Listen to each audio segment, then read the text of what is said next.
로마서 13장 11절에요. 또한 너희가 이 시기를 알거니와 자다가 깰 때가 벌써 되었으니 이는 이제 우리의 구원이 처음 믿을 때보다 가까웠음이니라. 어떻습니까? 처음 예수님을 알고 믿을 때 하고 지금 나이가 들어서의 지금 시간을 보니까 어떻습니까? 예수님의 재림이 정말 예수님의 그 구원이 너무나 가깝구나라는 것을 느끼십니까? 그럼 어떻게 해야 될까요? 그걸 내가 정말 그렇습니다. 이 세상 징조도 그렇고 말씀도 그렇고 나의 어떤 심령의 상태도 그렇고 정말 예수님의 재림이 가깝다는 게 느껴집니다. 정말 그렇습니다. 그럼 어떻게 해야 될까요? 성경에는 뭐라고 기록되어 있습니까? 로마서에는 자다가 깨라 라고 하죠. 자다가 깨라. 지금도 그래요. 자다가 깰 시간이에요. 자다가 깨야 돼요. 그러면 자다가 깬다는 것이 어떤 의미를 가지고 있습니까? 자다가 깬다는 것이 왜 하나님께서는 이 말씀을 우리에게 하시고 계실까요? 어떤 것이 자다가 깬 상태가 되는 것입니까? 베드로전서 1장 14절로 15절이에요. 너희가 순종하는 자식처럼 이전 알지 못할 때에 쫓던 너희 사욕을 본삼지 말고 오직 너희를 부르신 거룩한 자처럼 너희도 모든 행실에 거룩한 자가 되라. 이게 하나님의 말씀입니다. 자다가 깬 상태가 뭡니까?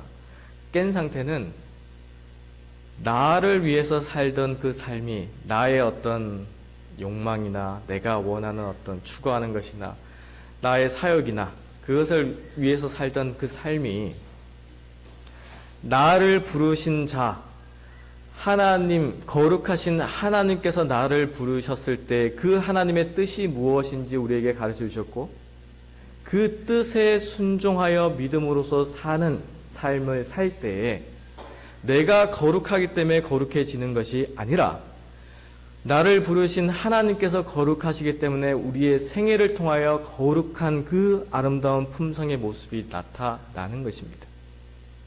그것이 자다가 깬 상태예요. 천국에는 어떤 사람이 들어갈까요?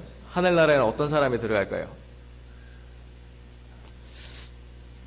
자, 하늘나라에 나는 들어갈 것 같아 하는 생각하시는 성도님 한번 손 들어 보십시오. 나 이 정도면 하늘나라 들어갈 수 있을 것 같아 하는 분 혹시 있으십니까? 하늘나라에 들어가는데 여러 가지 하나님의 계명과 예수 믿음을 지키는 그 모습도 있지만 계시록서 같은 책에 보면은 분명하게 또 나와 있어요. 자, 한번 봅시다. 성경을. 계시록서 21장 27절에 보면요. 무엇이든지 속된 것이나 가증한 일 또는 거짓말하는 자는 결코 그리로 들어오지 못하되 오직 어린 양의 생명책에 기록된 자들 뿐이라. 천국에는 거짓말하는 분은 못 들어갑니다. 가증한 일을 마음에 품고 있는 분도 못 들어갑니다. 속된 것, 이 세상 것이나 하나님이 아닌 다른 대상을 사랑하는 마음을 항상 품고 있으면 못 들어갑니다. 말씀에 분명히 기록하고 있어요. 이 말씀을 자세히 보면 하나님의 어린 양의 생명책에 기록되는 자는 반대로 이 가증한 것이나 속된 것이나 입에 거짓이 없는 자들이 생명책에 기록되는 것입니다. 그럼 그 생애를 언제 시작해야 될까요? 언제 이러한 경험들을 하고 계십니까? 계시록서 16장 15절에 또한 다른 말씀을 또 주시고 있어요. 한번 말씀을 보도록 하겠습니다. 보라, 내가 도적같이 오리니 누구든지 깨어 자기 옷을 지켜 벌거벗고 다니지 아니하며 자기의 부끄러움을 보이지 아니하는 자가 복이 있도다. 예수님께서 아름다운 그 옷을 우리에게 주셨어요. 근데 그 옷을 벗어놓고 그냥 저쪽에 놔두고 나는 나대로 살면 될까요? 말씀을 보면 그 옷을 지켜라 라고 하고 있어요. 지켜라. 그 의의 아름다운 옷을 지켜라. 그러면 하늘에서 볼 때, 우리 모든 사람들을 볼 때, 인간을 볼 때 무엇이 가치가 있는 것일까요? 그 의의 옷을 입는다는 것이 왜 필요하고 그 의의 옷을 입음으로써 무엇이 변화될까요? 가르페 기별 1권 259페이지예요. 천국의 안목에서 볼 때 가치가 있는 것은 신령하고 도덕적인 성품이며 그러한 성품은 끝없는 영원한 세대를 위해서 사망의 권세를 이기고 불멸의 영광스러운 몸을 이루게 할 것이다. 하늘에서 볼 때 우리를 바라보실 때 가장 가치 있게 보시는 게 뭐라고요? 품성이에요. 품성. 우리 속에, 우리 마음 속에 가지고 있는 것.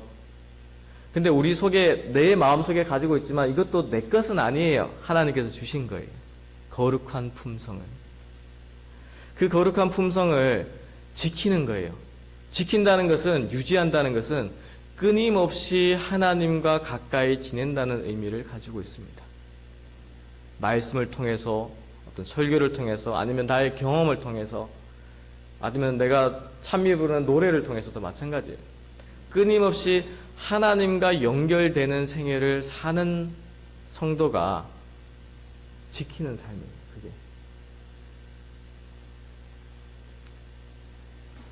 많은 사람들이 그 그리스도인의 생애 가운데서 예수님과 닮은 품성의 변화를 굉장히 어떻게 보면 어떤 기적적으로 아니면 기적처럼 갑자기 신기루처럼 뭔가 갑자기 일어날 것이다 라는 기대를 가지는 분들도 있어요. 어떤 사건이 벌어지거나 어떤 일이 생기면 내가 지금은 이렇게 살아도 그 내 마음의 상태가 호로록 거룩한 품성으로 변할 것이야 라고 생각해요.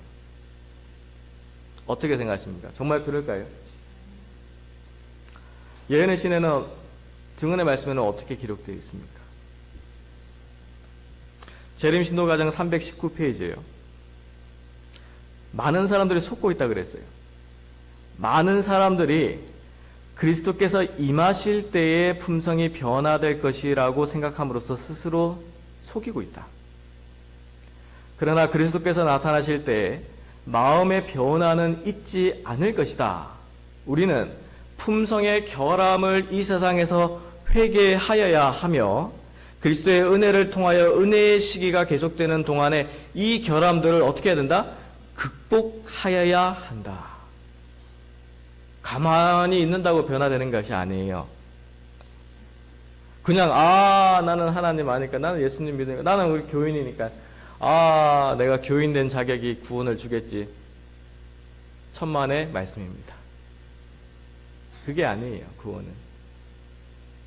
지키는 자, 그 아름다운 의의 옷을 지키는 자가 구원을 받는 것입니다. 그것은 그 품성의 변화가 지금 이 시간에, 이 은혜의 시기라고 하는 기회의 시간에 스스로 시험하고 이겨내고 극복하지 않으면 그리스도의 품성을 가질 수가 없는 것입니다. 나는 나대로, 너는 너대로 사는 것이 아니라 우리가 예수님 안에서 어떻게 더 가까이 예수님과 같은 모습으로 말하고 예수님과 같은 모습으로 행동하고 생각하고 살아갈 수 있을까? 그것을 고민하면서 기도하면서 협력하면서 우리 각자가 그 경험에 들어가야 됩니다.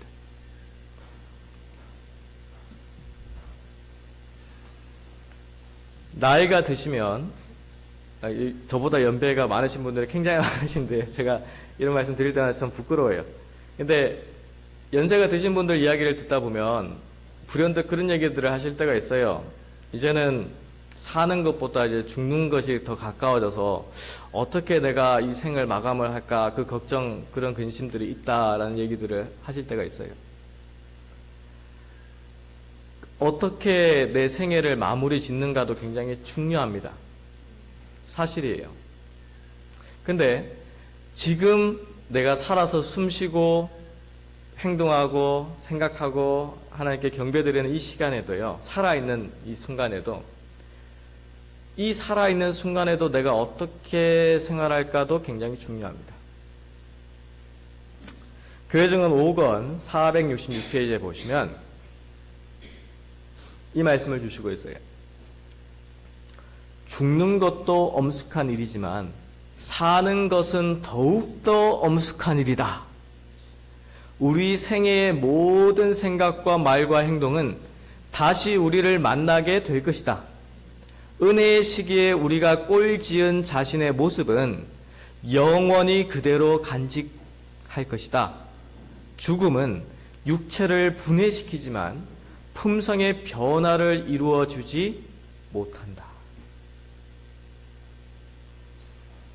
그러니까 지금 변화되셔야 돼요. 지금 변하지 않으면 뭐 10년이 지나든 아니면 내가 죽는 순간이든 아니면 죽고 나서든 변화는 없습니다. 기회라는 것은 언제나 그 시간이나 그 장소나 어떤 그러한 특권이나 이것을 주는 것이 아니라 말 그대로 특별한 순간에 특별한 시간에 그때만 주는 것이 기회라고 그래요. 우리 인생도 한 번 사는 인생이잖아요. 한 번 산다는 것이 그 인생 자체가 기회의 시간이에요. 기회. 지금이라는 시간이 기회라는 시간입니다. 그래서 지금 내가 나의 말과 생각과 행동을 한번 점검하시기를 바랍니다. 나는 어떠한 것을 추구하고 어떠한 말을 자주 하고 어떠한 행동을 자주 하는가? 심각하게 철저하게 자신을 살피셔야 돼요.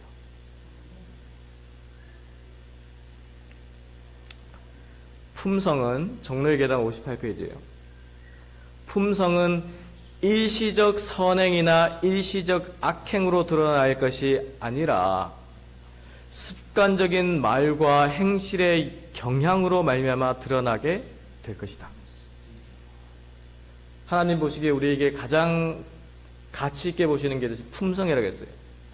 근데 그 품성은 일시적으로 어느 순간 한 번에 뭐 잘하고 못하고 그것이 아니라 우리가 살아가는 동안, 숨 쉬는 동안 습관적으로 내가 아무 생각 없이 내뱉는 말, 행동, 경향, 그것이 우리의 품성을 형성하는 것입니다.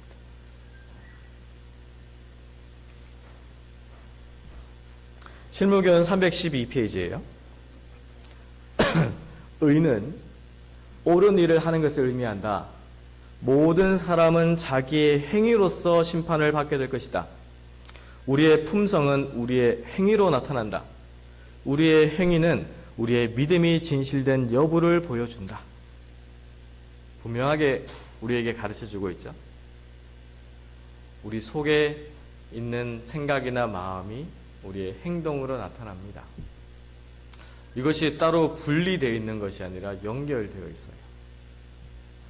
어떤 분들은 그런 얘기들을 하실 때가 있어요. 영적인 주제이기 때문에, 영적인 믿음이기 때문에, 눈에 보이지 않기 때문에 뭐 행동이 어떻든 그 속은 모르죠. 우리가 사랑의 사람부터 모르죠. 하지만 스스로는 알고 하나님은 아십니다. 그리고 말씀에는 분명히 그 마음속에 품고 있는 그 의의 옷이, 의가, 그리스도가 우리의 행동을 통해서 나타날 것이다 라고 말씀을 주시고 있습니다. 실무교훈 314페이지예요. 진리가 마음속에 심어져야 한다. 진리가 마음을 지배하고 애정을 통제해야 한다. 우리의 온 품성이 하나님의 말씀으로 인쳐져야 한다. 하나님의 말씀의 1.1회까지도 매일 실천해야 한다. 하나님의 말씀을 사랑하십니까? 그 말씀대로 살기를 원하십니까? 단순히 말로서만이 아니라 우리의 생애를 통하여 행동을 통하여 실천하시기를 바랍니다. 그 의미를 완전히 이해하지 못해도 상관없어요. 왜 이렇게 하라고 하셨을까? 나는 하기 싫은데 할 때도 있어요. 하지만 하나님의 말씀이면 그 의미를 내가 이해하든 숙지하든 그거는 너무 깊게 생각하지 마시고 거기에 자꾸 빠지다 보면 뭐든지 안 하게 돼요. 단순하게 순수하게 어린아이들과 같이 하나님께서 말씀하셨으면 그 말씀대로 해보면 돼요. 하면 돼요. 나의 모든 것을 주님 앞에 내려놓고. 그래서 우리의 그러한 생애가 매일의 생애 가운데서 경험되어질 때 그러한 자의 품성은 당연히 하나님의 품성으로서 나타나게 됩니다. 하나님의 품성이 그 속에서 나타나요. 그리고 이러한 품성을 가지고 하나님과 가까이 교제하는 생애를 사는 자들이 결국에는 하나님의 법과 하나님의 율법과 하나님의 계명과 일치됨을 보게 됩니다. 저의 말이 아니라 실물교훈에 그렇게 기록되어 있어요. 실물교훈 314페이지예요. 신의 성품을 나눠 받은 사람은 하나님의 크신 의의 표준 곧 그분의 거룩한 율법에 일치하게 될 것이다. 분명하게 나와 있죠. 그 의의 옷을 가진다는 의미가 뭔지, 그걸 지킨다는 의미가 뭔지, 그것을 우리의 말과 행동 가운데 실천한다는 의미가 뭔지, 그 실천하는 생애를 살면서 그 하나님의 품성이, 하나님의 성품이 내 속에 있을 때 그것이 하나님의 거룩한 율법에 일치되는 생애를 사는 삶. 이게 구원받는 자들의 모습이에요. 종로의 계단 62페이지에는 아담 때로부터 에덴 동산으로부터 타락한 이후에 그 하나님의 율법에 대해서 이렇게 기록하고 있습니다. 영생을 얻는 조건은 하면서 한번 말씀을 보도록 하겠습니다. 종로의 계단 62페이지에 영생을 얻는 조건은 지금도 옛날 에덴 낙원에서 우리의 시조가 타락하기 전과 똑같으니 곧 하나님의 율법을 온전히 순종하는 완전한 의가 요구된다. 변하지 않으셨어요. 똑같아요. 그래서 예수님의 의가 왜 그렇게 중요합니까? 왜 예수님의 의가 우리 마음속에 완전히 임재해야 될까요? 그것이 유일한 방법, 하나님의 율법을 온전히 순종할 수 있는 유일한 방법이기 때문에.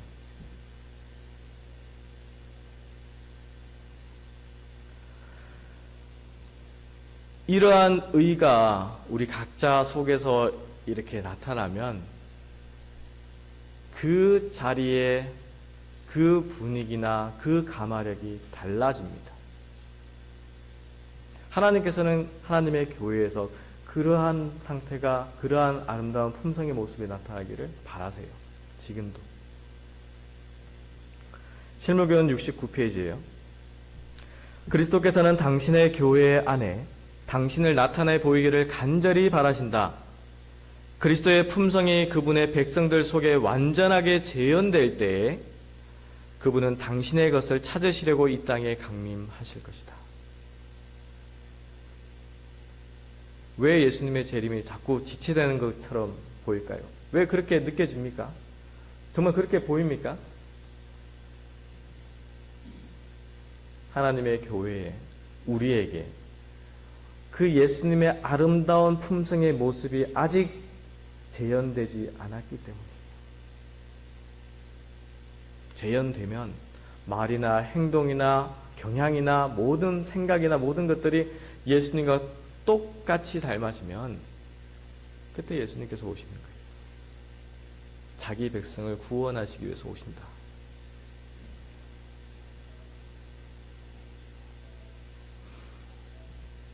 고린도후서 7장 1절에요. 그런즉 사랑하는 자들아, 이 약속을 가진 우리가 하나님을 두려워하는 가운데서 거룩함을 온전히 이루어 육과 영의 온갖 더러운 것에서 자신을 깨끗게 하자. 깨끗게 하는 경험이 은혜의 시기의 경험입니다. 각자가 그 각자의 마음을 살피고 회개하고 그리고 눈물로써 기도하고 우리가 형제와 형제, 자매사회 서로를 위해서 또한 기도하고 협력하고 사랑으로서 연합하고 그 그리스도의 사랑이 무엇인지를 나도 표현하고 그도 표현하고 우리가 그리스도의 사랑이 무엇인지를 이 온 교회가 경험할 때 그것이 예수님의 재림을 예비하는 성도들의 모습입니다. 그때 우리는 예수님의 재림을 바라보면서 이번 집회의 주제처럼 아멘, 주 예수여 오시옵소서라고 말할 수가 있는 것입니다. 계시록서 22장 20절의 말씀으로 이 시간을 마치도록 하겠는데요. 우리 이 말씀 같이 한번 읽어보도록 하겠습니다. 이것들을 증거하신 이가 가라사대 내가 진실로 속히 오리라 하시거늘 아멘 주 예수여 오시옵소서. 네, 우리 모두가 아멘으로서 예수님의 재림을 맞이하시는 우리 모든 성도님들이 되시기를 바라면서 이 시간 말씀을 마치도록 하겠습니다. 네.